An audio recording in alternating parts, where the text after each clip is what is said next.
जिंदगी में नहीं डरा। मैंने शहाबुद्दीन से भी शहाबुद्दीन भी जानते थे कि डरने वाले आदमी नहीं है। मैं किसी दिन नहीं डरता, जान जाइए आप। कितना भी बड़ा नेता हो, मैं डरने वाला नहीं हूँ। मेरी उम्र 79 होने जा रही है, अब क्या मैं डरा? जिंदगी में नहीं डरा। मैंने शहाबुद्दीन से भी शहाबुद्दीन भी जानते थे कि डरने वाले आदमी नहीं है। इस कॉलेज को बनाने में शहाबुद्दीन का कोई योगदान नहीं है, जो सिवान के पूर्व सांसद साहब। मैं ये जानना चाहता हूँ, नहीं बाबू एक मिनट, मैं ये कहना चाहता हूँ कि जिस कर्मचारी ने कहा वो सरासर झूठ बोलता है और उसको पता ही नहीं है कि शहाबुद्दीन कौन थे। शहाबुद्दीन का योगदान नहीं रहता तो सीवान जिला से शिक्षा जो है, शिक्षा रहती जैसे छपरा में गोपालगंज में है वैसे ही रहती। उस उच्च शिक्षा को एक स्तर देने का काम अगर किया तो डॉक्टर मोहम्मद शहाबुद्दीन ने किया। यह कॉलेज जो है इसकी स्थापना पंडित रामचंद्र त्रिपाठी ने जरूर की थी, लेकिन खंडहर के रूप में 2 कमरे चल रहे थे संस्कृत कॉलेज के, उसी में 2 कमरे थे खपड़े। इस कॉलेज का जो भी स्वरूप है, वहाँ का स्वरूप या हॉस्पिटल का स्वरूप, ये सब देन है डॉक्टर मोहम्मद शहाबुद्दीन की। मैं शहाबुद्दीन का काफ़ी निकट रहा हूँ। मैं पार्टी का समर्थक नहीं था, लेकिन शहाबुद्दीन का मैं समर्थक था। मरते दम तक उनका समर्थन करूँगा।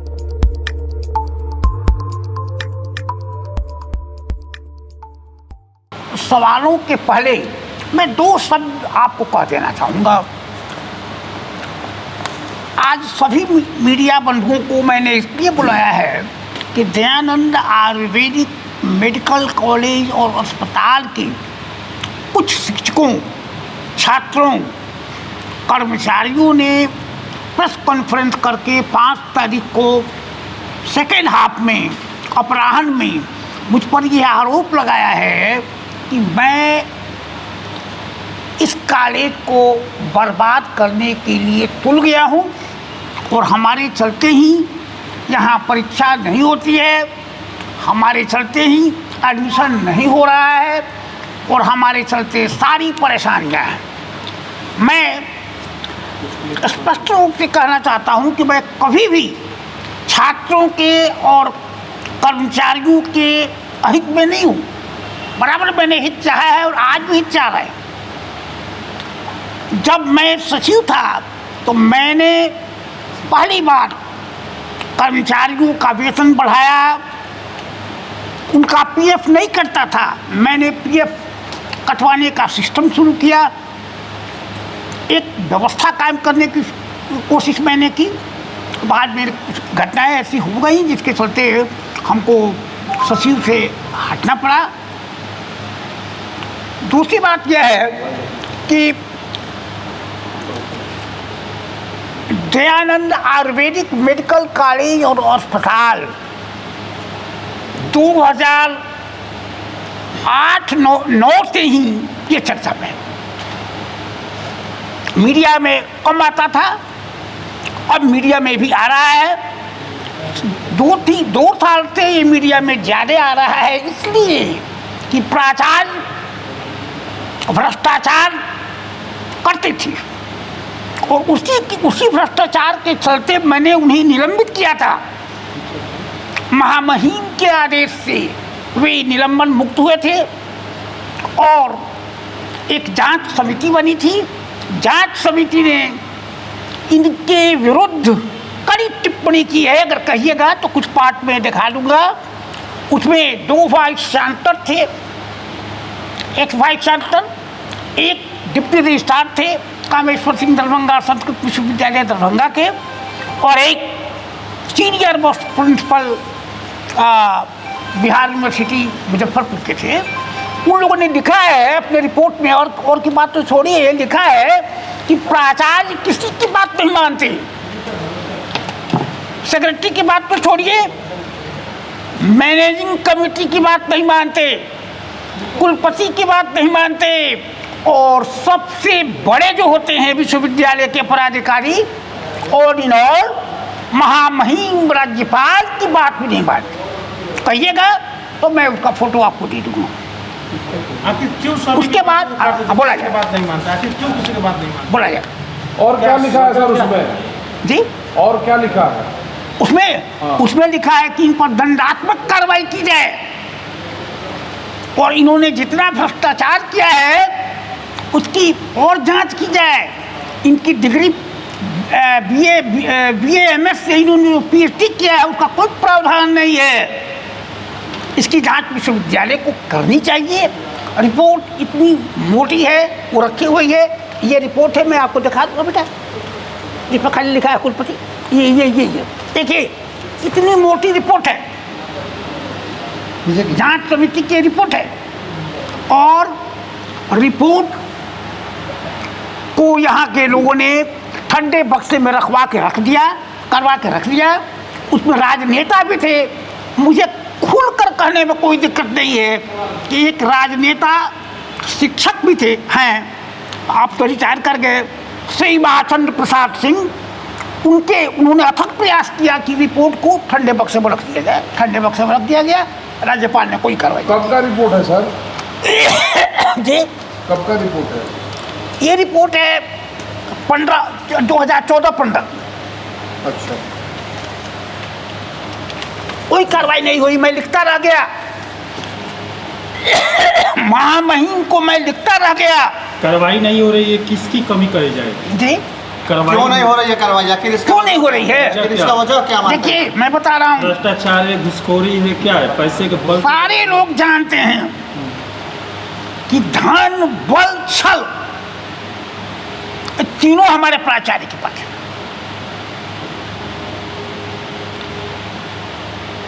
धन बल और छल के चलते इस पर कार्रवाई नहीं हो रही है। कोई नहीं कंटिन्यू। और दूसरी कोई बात नहीं है। सर ये 29 छात्र वाला क्या मामला है? या जोर से बोला जाए सर। 29 छात्रों के नामांकन वाला क्या मामला है? ये तो मामला इधर का है ना, ये तो पहले की बात थी, इधर तो मैं बता रहा हूँ आपको। हाँ। 29 छात्रों का मामला यह है कि भारत सरकार ने ये नियम बना दिया कि 2020 से किसी भी छात्र का नामांकन मेडिकल में या इंजीनियरिंग में नहीं हो सकता है अगर वो नीट नहीं। क्वालिफाई नहीं करता है। तो यहाँ जो 29 छात्रों का इन्होंने नामांकन किया उसका बहाना दिया है। बहाना यह दिया है कि सुप्रीम कोर्ट ने एक जजमेंट में लिखा है कि ये छात्र चूँकि परेशान है, वो हरियाणा का और पंजाब हाई कोर्ट का जजमेंट था, उसमें टेम्परेरी रिलीफ दिया गया था। छात्र गए सुप्रीम कोर्ट, तो सुप्रीम कोर्ट ने कहा कि भाई ठीक है, आप लोग को मैं परमिशन देता हूँ विशेष स्थिति में, लेकिन कहीं पर ये दोहराया नहीं जाएगा। एग्जाम्पल आप नहीं बना सकते हैं, क्योंकि जो मापदंड है वो मैं नहीं कम करूँगा। तो उसी का उदाहरण लेके और बात सुन लीजिए, मज़ेदार बात यह है तो उसमें जो है था कि फलना डेट तक जितनी एडमिशन दिया है सुप्रीम कोर्ट में, फलना डेट तक जो एडमिशन दिया है, नवंबर का कोई डेट था जहाँ तक मुझे याद नहीं है, उस डेट तक जो एडमिशन लिया है उसी को ये लाभ मिलेगा और उसी लड़के के लाभ मिलेगा जो कोर्ट में आया है, जो सुप्रीम कोर्ट में आया है अपील में। इन्होंने क्या किया कि इसको अपने में ले लिया कि भाई सुप्रीम कोर्ट का आदेश है कि फलाना तारीख के पहले जो एडमिशन हुआ है तो एडमिशन बैक डेट में, एडमिशन तो किया बाद में, लेकिन उसको बैक डेट पे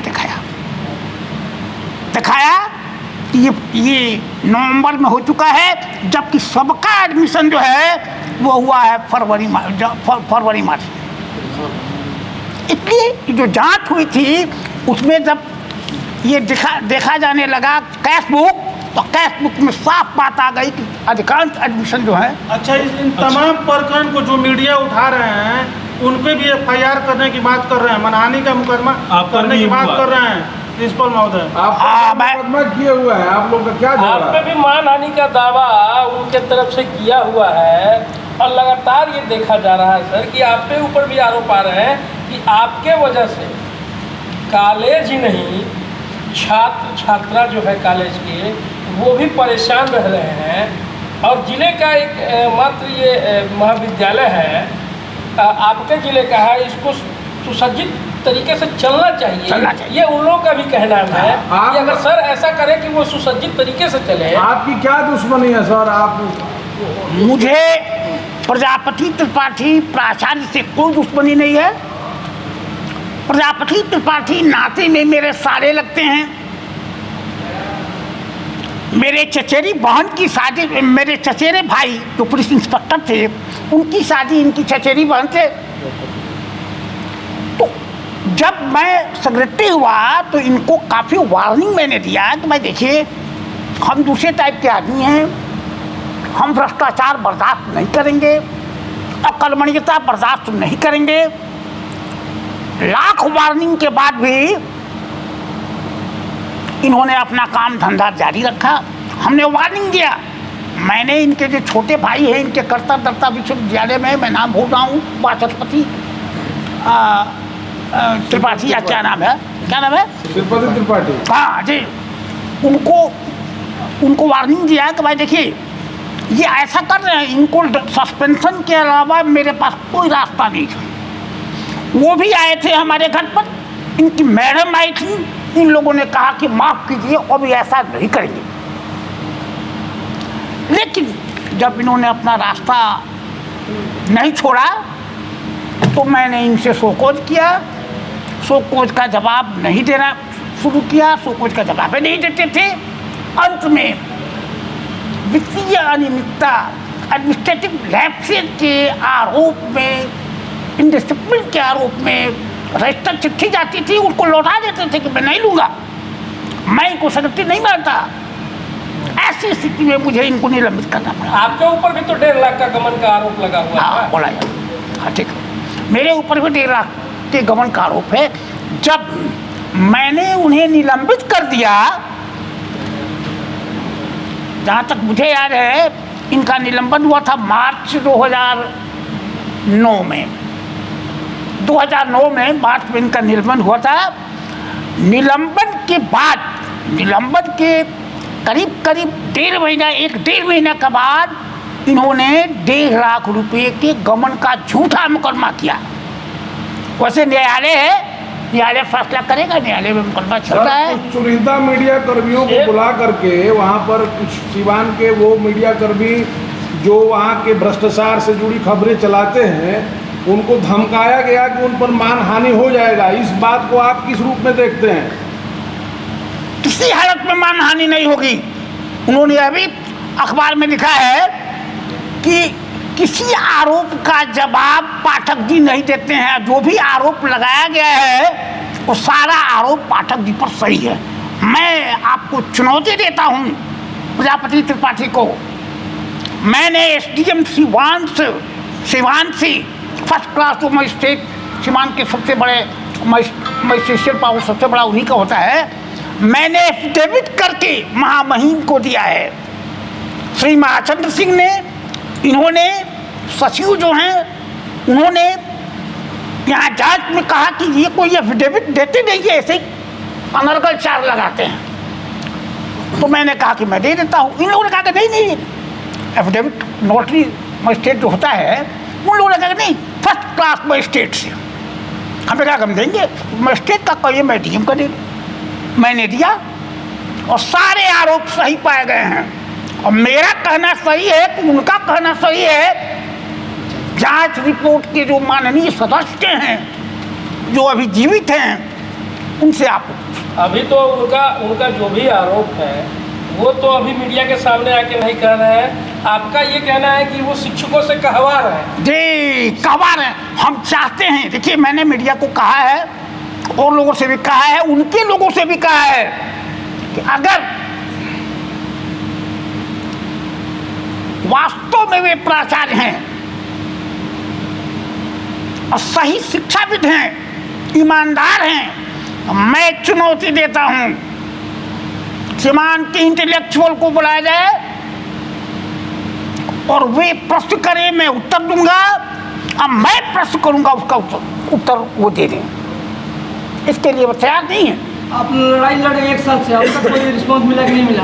जी, एक साल से आप लोग इस बीच के ये खबरें आ रही है, 1 साल हो गया, अब तक कोई रिस्पॉन्स मिला कि नहीं मिला? देखिए, रिस्पॉन्स जैसा मिलना चाहिए वैसा नहीं मिला है, लेकिन रिस्पॉन्स मिल रहा है, बहुत धीमी गति से रिस्पॉन्स। अच्छा, इस पर जनप्रतिनिधि अच्छा ये बताइए, जो जांच कमेटी आई थी, जांच कमेटी ने मीडिया के सामने ये बात कही थी कि जो प्रजापति त्रिपाठी है वो दोषी हैं, तो फिर आखिर आज तक कार्रवाई क्यों नहीं हो पा रही है? ये इसको कैसे देखते हैं आप, क्यों कार्रवाई नहीं हो पा रही है?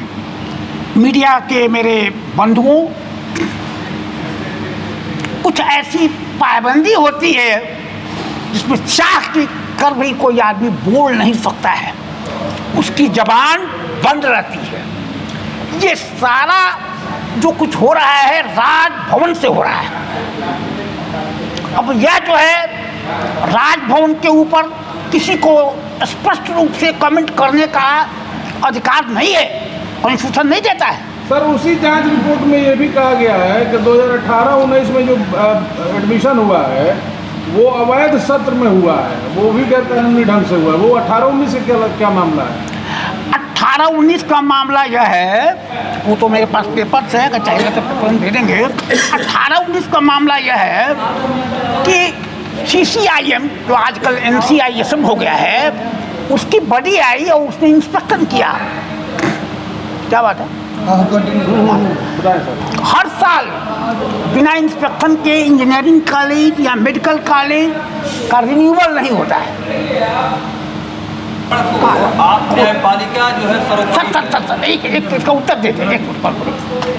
तो उसमें जो है, उसमें आया, टीम आई, टीम ने लिखा कि यहाँ पर कोई इंफ्रास्ट्रक्चर नहीं है, and I recommend that war should not be admitted in session 18-19।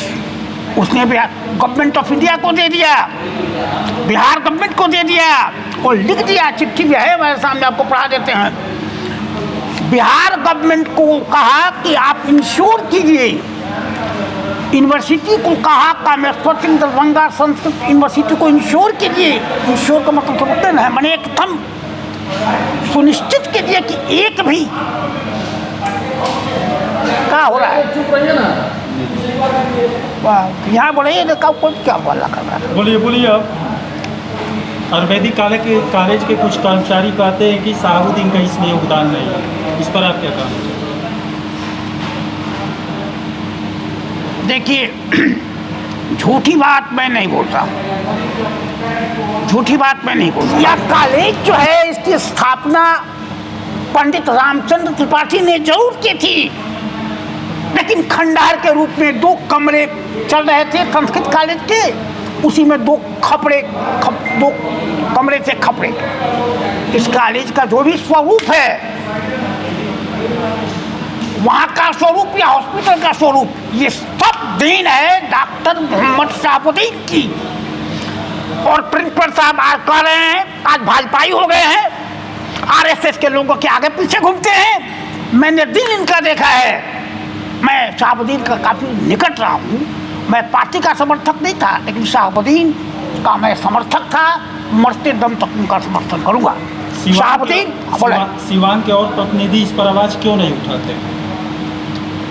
बहुत सारे। देखिए, हमसे आप पूछिएगा तो हम ऐसी बात कहेंगे कि सारे जनप्रतिनिधियों को बुरा लगेगा। मैं स्पष्ट कहता हूँ, ये कलयुग है।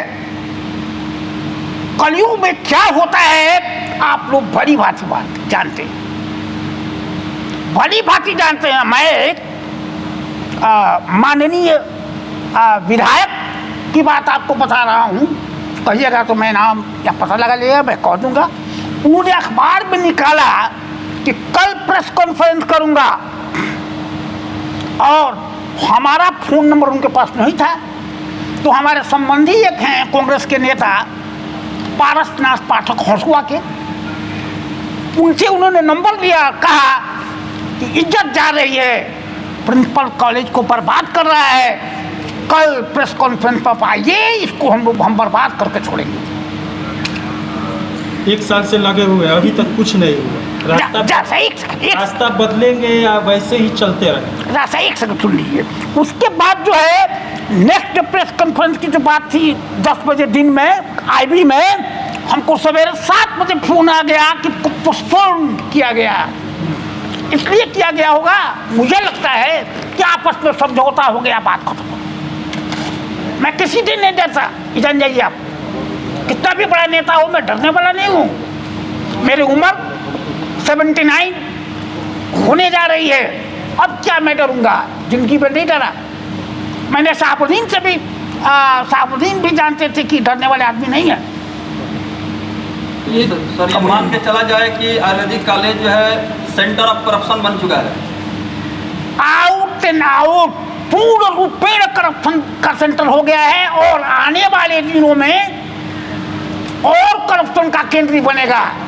तो मैं आपको भविष्यवाणी कर देता हूं, इसलिए कि वाइस चांसलर जो भी बहाल हो रहा है वह भले ही पढ़ा लिखा हो, लेकिन उसके अलावा और जो कैपेसिटी होती है एडमिनिस्ट्रेटिव, वो नहीं है। कॉलेज डराया जाता है, सर, वाइस चांसलर पैसा लेता है। सर कॉलेज के कर्मचारी प्रेस वार्ता करके ये कह रहे हैं कि इस कॉलेज को बनाने में शहाबुद्दीन का कोई योगदान नहीं है, जो सिवान के पूर्व सांसद साहब। मैं ये जानना चाहता हूँ, नहीं बाबू एक मिनट, एक मिनट। मैं ये कहना चाहता हूँ कि जिस कर्मचारी ने कहा वो सरासर झूठ बोलता है, और उसको पता ही नहीं है कि शहाबुद्दीन कौन थे। शहाबुद्दीन का योगदान नहीं रहता तो सीवान जिला से शिक्षा जो है, शिक्षा रहती जैसे छपरा में गोपालगंज में है वैसे ही रहती। उस उच्च शिक्षा को एक स्तर देने का काम अगर किया तो डॉक्टर मोहम्मद शहाबुद्दीन ने किया। और इस बार आयुर्वेदिक कॉलेज में बढ़ा जाए। आज की प्रेस वार्ता का कारण क्या रहा? जी आज की प्रेस वार्ता का क्या कारण रहा? आयुर्वेदिक कॉलेज सर, आज का आज प्रेस वार्ता का कारण यह है कि 5 तारीख को वहाँ के एम्प्लॉई ने, वहाँ के टीचर ने हमारे खिलाफ बहुत सा विषमन किया, गलत आरोप लगाए, हमारी छवि धूमिल हुई। इसीलिए मैंने सोचा कि प्रेस को बुलाकर मैं अपनी स्थिति स्पष्ट करूँ। सर वर्तमान में जो आयुर्वेदिक कॉलेज का शासी निकाय है, गवर्निंग बॉडी है, क्या उस गवर्निंग बॉडी को शासी निकाय को अविलंब राज्यपाल के द्वारा आदेश देना चाहिए कि निरस्त कर दिया जाए? आदेश क्या देना चाहिए? मैं आपसे कहता हूं कि जो उच्च स्तरीय जांच समिति बनाई थी पूर्व राज्यपाल ने, श्री फागू चौहान ने, उसने रिकमेंड किया है इमीडिएट शासी निकाय को भंग किया जाए। इमीडिएट का मतलब समझते हैं आप? तुरंत। और उसकी जगह पर एडहॉक कमेटी बनाई जाए। आयुर्वेदिक कॉलेज सर अगर देखा जाए पॉलिटिकल, अगर हम लोग परिप्रेक्ष्य में देखते हैं तो ऐसा लगता है कि जैसे एक पार्टी विशेष का वहाँ पर एक जमावड़ा लग गया है। पार्टी विशेष का जमावड़ा नहीं है, पार्टी विशेष का और जात विशेष का जमावड़ा है। मैं ये कहता हूँ एक भी माइनॉरिटी का कोई टीचर नॉन टीचर है वहाँ? कितने राजपूत हैं, कितने भूमिहार हैं, कितने बैकवर्ड कास्ट के लोग हैं?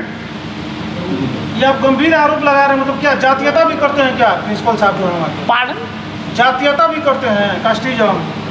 प्रिंसिपल साहब घोर जातिवादी हैं, जातीयता नहीं करते हैं, घोर जातिवादी हैं। हमको थ्रेटिंग दिया गया है, हमारा सामाजिक बहिष्कार उन्होंने कराया है, अब करा रहे हैं, लेकिन मैं तैयार अंतिम दम तक, जब तक मेरी सांस रहेगी तब तक मैं लड़ूंगा। और उसके बाद अगर दूसरे जीवन में जाऊंगा, भगवान ने अगर आदमी बनाया और उनको भी आदमी बनाया, तो मैं वहाँ भी इनको नहीं छोड़ने जाना।